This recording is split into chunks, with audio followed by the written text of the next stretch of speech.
माझ्या मागे म्हणायचं हा माझा उजवा हात, हा माझा डावा हात, उजव्या हाताला पाच बोट, डाव्या हाताला पाच बोट, अंगठाला जोडला अंगठा, तर्जनीला तर्जनी, मध्यमाला मध्यमा, अनामिकेला अनामिका, करंगळीला करंगळी, पहिला नमस्कार आईला, दुसरा नमस्कार गुरुजीला, तिसरा नमस्कार निसर्गाला. Very good. आता तू घेताना ठेवा.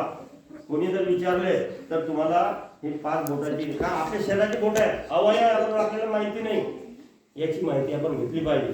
तसं त्या मुलांनी मला सांगितलं ज्ञानेंद्रिय 5 त्याची नाव सांगितलं, आपल्या बोटांची नाव माहिती पाहिजे आहे की नाही. छानपैकी तुम्ही या ठिकाणी प्रतिसाद दिलेला आहे. तर जगामध्ये किती मोठा माणूस असला तर त्याचा पहिला गुरु आई असते. पहिला गुरु कोण असते? आई. मग तू मेरा बेटा तुझं पूर्ण नाव सांग बरं मला. पूर्ण नाव. आता बरं अजून सांग, नुसतं नाव सांग. माय नेम नको, म्हणजे पूर्ण म्हणजे मराठीचं उत्तर दे. पूर्वी लहाने. पूर्वी विनोद लहाने. 3 शब्द आहे की नाही. पूर्वी विनोद लहाने. आता माझं नाव सरांनी सांगितलं तुम्हाला. माझं नाव काय? काशीराम तानाबाई ओंकार पावसकर. आता किती शब्दाचं नाव झालं माझं? मग तुझं काय सुटलं सांग बरं? आईचं नाव. आपला पहिला कोण आहे? आई.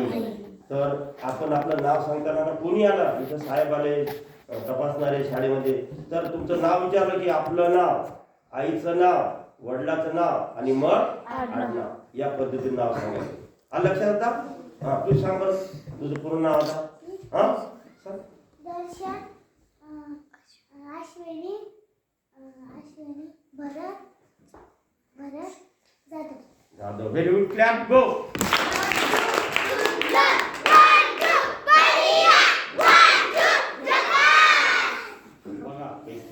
आता याची सवय करा. कुठे नाव विचारलं आपलं असं 4 शब्दाचं नाव सांगायचं. आईला विसरायचं नाही. आपला पहिला गुरु आहे आई. हा पहिला गुरु. याला आईला विसरायचं नाही. कारण महिला शिकल्या तर धर्म बुडते. पूर्वी अशी पद्धत होती की एखाद्या बाईचा जर पती वारला, पती म्हणजे नवरा वारला तर काय करायचं माहिती आहे तुम्हाला? सांग काय करायचं? त्याने तिच्या नवऱ्याच्या जाळात जाऊन टाकायचा. Very good. क्लॅप गो.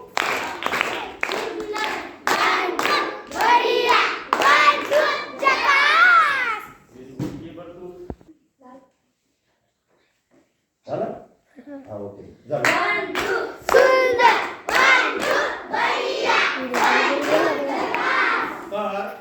याला म्हणायचं सतीची प्रथा.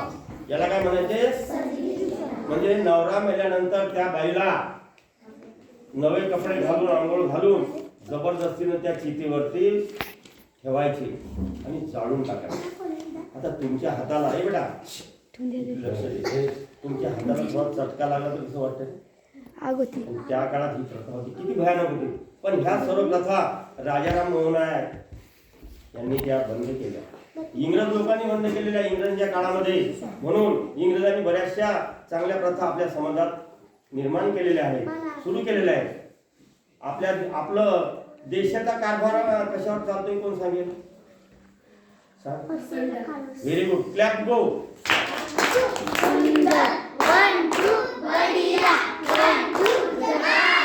Very good.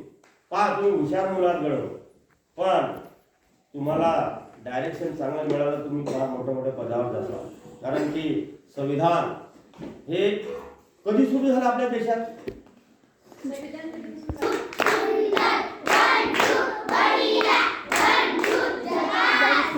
Good. Very good. पहा तुम्ही खूप खूप हुशार मुलं तुम्ही. बघा ही संविधानाची प्रत देतो मी तुला, ये बेटा इकडे. त्यांनी अगदी अचूक उत्तर दिलं की 26 जानेवारी 1950ला आपण हे घटना सुरू अंमलात आलेली आपल्या देशामध्ये. Very good. जा.